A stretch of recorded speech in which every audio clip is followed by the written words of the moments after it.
En garde. Prêt? Allez. C'est parti pour Parade Mentale, une mini-série spéciale du podcast Obsession Progression, dans laquelle on va parler spécifiquement du mental en escrime avec un coach expert de la discipline. Pour vous apporter des exemples croustillants de terrain et proposer des méthodes sur la préparation mentale en épée, au sabre ou encore au fleuret, j'ai choisi de faire appel à Ambroise Berthaud, maître d'armes diplômé d'État qui coach au club de Poitiers. Je lui ai demandé de venir avec des exemples spécifiques des plus gros challenges sur la dimension mentale dans son sport, pour lui et pour ses athlètes. Mon intention, c'est de vous amener des études de cas précises pour qu'on parle réellement du terrain et que vous repartiez avec des techniques ou des prises de conscience pour améliorer vos perfs et riposter quand c'est difficile. Tout ça, peu importe la discipline, même dans des sports collectifs. On a pris beaucoup de plaisir à échanger parce que quand Ambroise amenait ses problèmes, je contre-attaquais avec des solutions et on faisait le lien avec d'autres sports dans lesquels les mêmes transformations seraient utiles. De l'entraînement à la compétition en passant par les relations au sein du groupe, on aborde précisément ce qui peut faire basculer le match. Alors n'esquivez pas les détails et partez à l'assaut de ces épisodes, rendus possibles par Editor.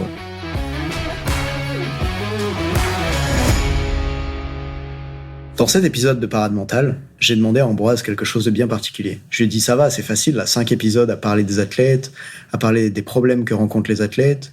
Et si maintenant, tu me parlais de toi en tant qu'entraîneur? Puisque ma croyance, c'est que pas seulement les athlètes sont des sportifs de haut niveau, mais l'entraîneur est un sportif de haut niveau, a un rôle bien particulier, le rôle des responsabilités, le rôle du leadership par exemple. Donc l'entraîneur aussi rencontre un certain nombre de défis, que parfois il fait le choix d'apprendre à traverser ou pas. Et du coup, j'ai confié la dure mission à Ambroise de parler de ces challenges-là. C'est parti? C'est parti. Donc, je m'appelle Ambroise, je suis maître d'armes depuis 2020. Voilà. Et j'entraîne dans une structure au club de Poitiers qui forme des compétiteurs qui évoluent au niveau national. 2020, mais tu m'as dit que ça faisait déjà 7 ans que tu entraînais, n'est-ce pas? Ouais, j'entraînais déjà avant d'être maître d'armes, okay. Avant d'avoir mon titre. Donc voilà, nos compétiteurs sont des jeunes qui ont entre 13 et 20 ans. Ils évoluent tous au niveau national et certains d'entre eux commencent à aller faire des compétitions à l'international. Ça fait 2 ans que je suis dans cette structure d'entraînement avec ces jeunes qui évoluent au niveau national. Ça a été extrêmement difficile pour moi dans les premiers temps parce que moi, j'ai jamais eu la chance en tant qu'escrimeur d'évoluer à ce niveau-là. Et donc, je me sentais pas légitime en fait à mon poste. Je me sentais pas légitime pour les accompagner et je me sentais pas non plus les compétences, l'expérience nécessaires pour pouvoir les coacher, les conseiller au mieux. Ça a été extrêmement difficile pour moi à tel point que à la moitié de la première saison dans laquelle j'enseigne dans cette structure, j'ai qu'une envie, c'est d'arrêter en fait. Envie d'arrêter mon métier de maître d'armes parce que je suis pas à ma place. C'est quoi le rapport entre le fait que toi tu l'aies pas fait et que tu aies envie d'arrêter? C'est justement le fait que j'ai l'impression de pas être utile en fait à ces jeunes.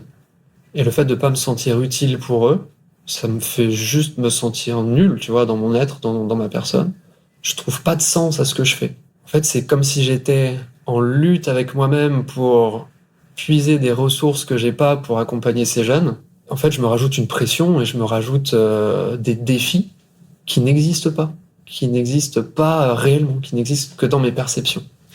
Je m'imagine que pour être un bon enseignant, il faut faire des choses que je ne sais pas faire.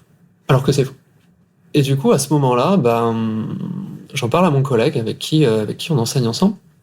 Et lui, il me dit, mais c'est trop dommage que t'arrêtes. T'es mon maître d'armes. En plus, je t'ai formé. Je te fais confiance. Je suis ravi. Je suis content de travailler avec toi. Je pense que t'as des choses importantes à apporter au groupe. Réfléchis bien si tu dois partir. Donc, je réfléchis, je cogite. Et là, complètement par hasard, je tombe sur Nathan Delacoste. Voilà, via un collègue qui m'a inscrit à sa newsletter. Donc, je regarde son contenu gratuit. Et juste tombe amoureux de son côté humain, son côté pratique, pragmatique. Il aborde des sujets qui me touchent personnellement. Et du coup, je décide de réserver un entretien individuel avec lui. Et au terme de cet entretien, je m'inscris à sa formation. Et c'est juste incroyable parce qu'au cours de l'étude de ces cours-là sur la plateforme en ligne, au fil des travaux de groupe avec d'autres entraîneurs qui rencontrent des difficultés similaires aux miennes, et grâce à tous les entretiens individuels auxquels j'ai pu avoir accès aussi pendant la formation, je me suis rendu compte que ce que j'étais me permettait d'entraîner dans de très très bonnes conditions, de me rendre utile pour les athlètes, et même était plus utile pour eux d'avoir quelqu'un comme moi à leur côté, puisque tout simplement j'avais un autre regard sur ce qui leur arrivait, j'avais une capacité à les écouter, à les comprendre et à les accompagner d'une façon qui pouvait leur être aussi bénéfique. En fait, ça a changé complètement ma vie, mon approche, et aujourd'hui, il se passe pas une journée sans que j'aille au boulot avec le smile, quoi. Voilà. Qu'est-ce qui s'est passé pour que ça change autant ta relation avec ton travail et que tu me dises, avant, j'étais sur le point de l'arrêter parce que j'y trouvais plus de sens et d'un coup, je me lève le matin avec le plaisir d'y aller? Alors déjà, avec mon collègue, on s'est toujours dit que nos athlètes avaient des problèmes d'ordre mental, tu vois. Il n'arrive pas à gérer la pression, il n'arrive pas à gérer le stress, il n'a pas confiance en lui, il manque d'estime de soi, etc. Donc on avait conscience de ces difficultés et en même temps, on n'avait aucune compétence pour les aider sur ce plan-là.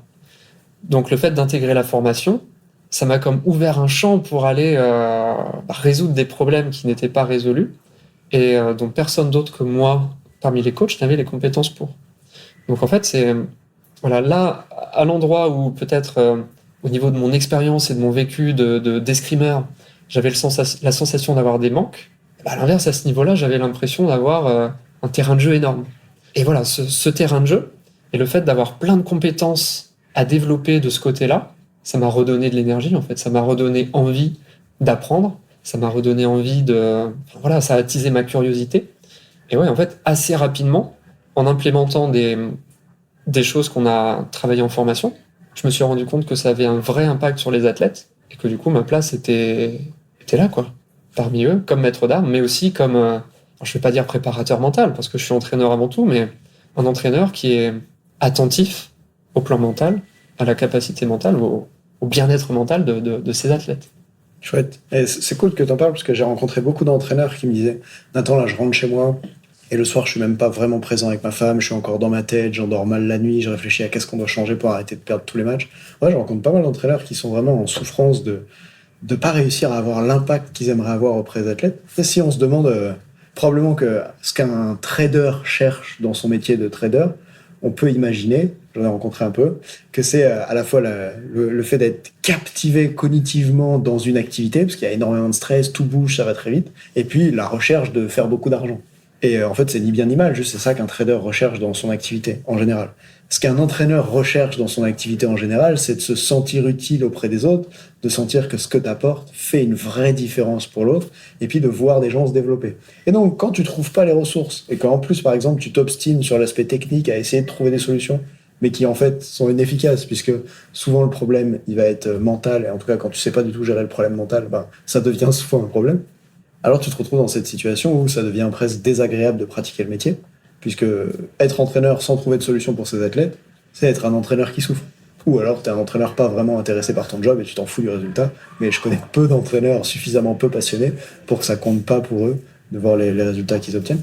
Et du coup, je crois que c'est super chouette que tu puisses partager ce message-là, parce que j'ai l'impression qu'il y a des moments dans notre vie où le métier qu'on fait, soit on apprend à le faire différemment, soit on va être obligé de le quitter. Mais peut-être pas parce qu'on l'aime plus, peut-être plus parce que on n'arrive plus à le pratiquer. Et moi, j'ai vécu ça plusieurs fois dans ma carrière, tu vois, d'entrepreneur jusqu'à aujourd'hui, où y a plein de choses que je faisais, et il y a des fois où je me dis ah non, mais si ça continue comme ça, tu vas devoir arrêter. Mais en fait, ce que je voulais arrêter, c'était pas le coaching, la préparation mentale, ça j'adore. C'était d'avoir autant d'heures à faire des factures et de la compta à côté, par exemple. Et du coup, à ce moment-là, ça me demande de réapprendre quelque chose, de réapprendre à recruter, à trouver la bonne personne pour faire ces tâches-là. Et comme ça, je peux refaire plus ce que j'aime. Et à nouveau, je reprends goût au métier. Et du coup, je trouve que quand le métier ne nous plaît plus, quand on a un truc où on se lève plus le matin avec du plaisir d'y aller, la question essentielle qu'on doit se poser, c'est pas comment je peux changer de métier ou quel autre métier je vais faire. C'est comment je rends mon métier intéressant pour moi. Et pour les entrepreneurs, parfois c'est facile, il suffit de changer les tâches que tu fais, de recruter des gens, etc. J'exagère quand je dis que c'est facile. Et pour les entraîneurs, c'est parfois de retrouver des compétences que tu n'as pas, parce que ces compétences-là vont changer complètement comment tu vis le métier au quotidien, que ce soit la gestion du stress, des enjeux, des émotions pour toi en tant que coach, ou ce que toi tu peux apporter aux athlètes. Et c'est cool du coup de savoir qu'au moment où tu es dans un métier et tu sens que tu es face à un mur, que ça bloque, que c'est douloureux, que tu as envie de changer, de savoir qu'en fait tu peux juste garder le même métier en apprenant à le faire mieux. Ça stabilise un peu ta vie et puis ça te permet d'avancer dans la direction où tu veux aller. Ouais, complètement. Quand tu disais au début du podcast que pour toi, un entraîneur, c'était aussi un athlète de haut niveau, tu faisais sûrement référence à la gestion des émotions, du stress, de la pression, Les enjeux, les sacrifices. tous les enjeux, voilà. En fait, on peut pas être un bon entraîneur si on n'est pas bien dans sa peau. Et je pense que dans les formations qu'on a, dans les formations techniques, dans les diplômes d'État ou dans les BPGEPS qu'on peut passer pour devenir entraîneur, T'apprends pas à être bien. on n'apprend jamais à comment être un bon entraîneur. Qu'est-ce qu'on attend d'un bon entraîneur? On apprend à comment faire un bon entraîneur. Exactement. Et c'est juste dramatique parce qu'après, t'es lâché avec tes jeunes et t'as encore une charge émotionnelle hyper importante sur des choses que tu maîtrises pas à l'intérieur de toi et qui font que tu peux pas être disponible et performant pour tes jeunes. Et du coup, on s'en rend compte qu'on n'est pas assez disponible et performant.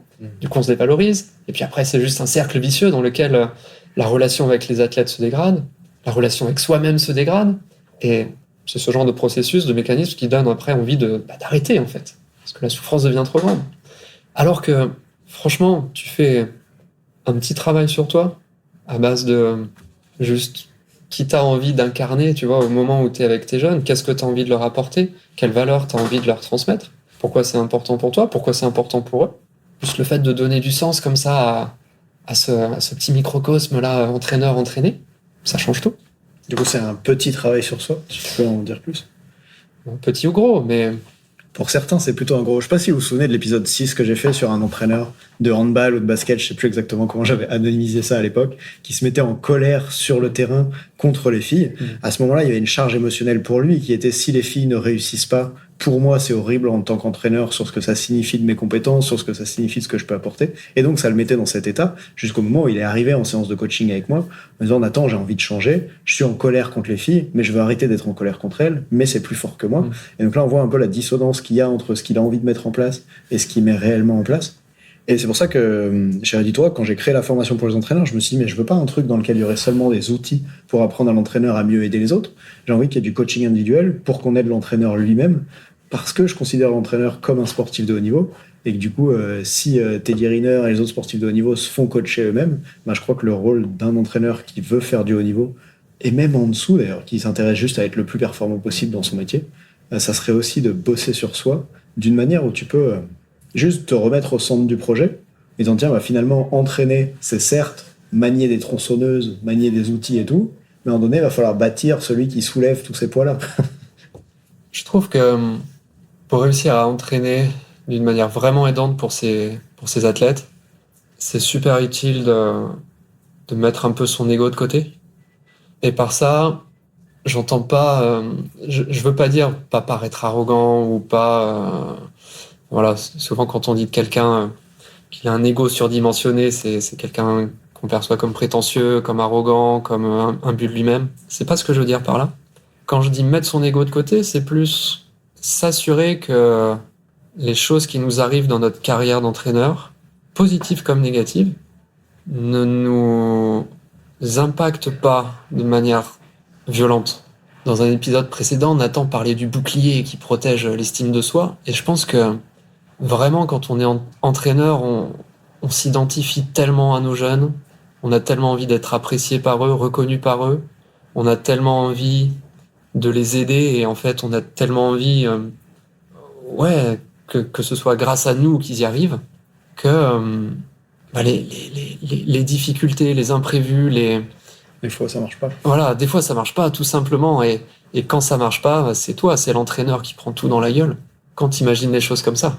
Ce que tu dis là, ça me fait penser que si en fait, en tant qu'entraîneur, t'as envie de faire briller tes athlètes, demande-toi, et à quel point est-ce que moi j'ai envie de briller? Et des fois, ce moi j'ai envie de briller, il est pas forcément sur la scène de TF1, tu vois. Il est moi j'ai envie de briller auprès d'eux, j'ai envie qu'ils m'aiment, j'ai envie de pouvoir montrer que j'ai des résultats avec eux, de montrer qu'ils évoluent, ou que eux viennent me dire waouh, tu me fais évoluer. Et si tu ressens ça, est-ce que tu as déjà travaillé dessus? Et je me permets de le faire parce qu'aujourd'hui, en tant que coach mental pour des athlètes de niveau international, en équipe de France, qui font des Coupes du Monde, des podiums en Coupe du Monde, etc., évidemment que c'est un problème que je rencontre. Et sur lequel j'ai dû me faire accompagner, superviser, parce qu'en fait, quand tu veux faire du haut niveau, bah, ce qui t'intéresse, c'est pas juste d'aider les autres à faire du haut niveau, c'est aussi toi d'aller à haut niveau, en tout cas d'avoir des performances de haut niveau, que ce soit en tant qu'entraîneur, coach mental, athlète, etc. Et en soi, c'est pas une mauvaise chose, c'est ça qui fait que tu vas être prêt à faire les efforts que ça demande d'accompagner ces gens-là. Mais j'allais dire rétrospectivement, en tout cas en réflexion sur soi, il y a un truc à aller bosser sur à quel point c'est important pour moi de briller, qu'est-ce que ça signifie pour moi si j'y arrive pas. Et je me souviendrai toujours d'un accompagnement que j'ai eu avec un athlète. C'était un peu une des premières fois où j'avais augmenté mes tarifs et je m'étais dit en arrivant auprès de cet athlète, waouh, lui, il faut absolument qu'il ait des résultats parce que comme je viens d'augmenter mes tarifs, il faut que je prouve que je suis à la hauteur de ces tarifs-là. Et ce qui est marrant, c'est que c'est un athlète que je devais accompagner sur le fait de lâcher les attentes de résultats pour pouvoir se reconcentrer sur le processus et tout ça. Et moi-même, dans cette relation de coaching, j'étais hyper attaché aux résultats. Et donc, ça pose un vrai problème qu'on traite en supervision, qui est qu'en fait, si toi, t'es méga attaché aux résultats, tu peux pas aider les gens à se détacher du résultat. Donc là, je fais qu'évoquer le type de problématique qu'on peut rencontrer, et merci pour celle que tu as amenée, Ambroise, c'est vraiment cool. Je pense qu'il n'y a pas assez d'entraîneurs qui ont ce travail introspectif sur eux, de se demander comment qui je suis peut évoluer au service des athlètes. La phrase que j'aimerais dire maintenant, c'est que parfois, pour changer vos athlètes, il suffit de vous changer vous. Et pour ceux qui aiment pas le mot changer, mettez progresser à la place. Parfois, pour faire progresser vos athlètes, il suffit que vous progressiez. Alors, posez-vous la question, est-ce que c'est le moment de le faire ? Ouais, est-ce que c'est le moment de le faire ? Est-ce que vous êtes prêt aussi à mettre les efforts dedans ? Parce que quand je disais que c'était un petit travail sur soi, c'était un bel euphémisme. Ça demande du temps, ça demande de l'énergie, ça demande de l'argent aussi, éventuellement. Donc, ouais. Merci d'avoir écouté cette série Parade Mentale. À très bientôt dans un prochain épisode. Salut. Salut.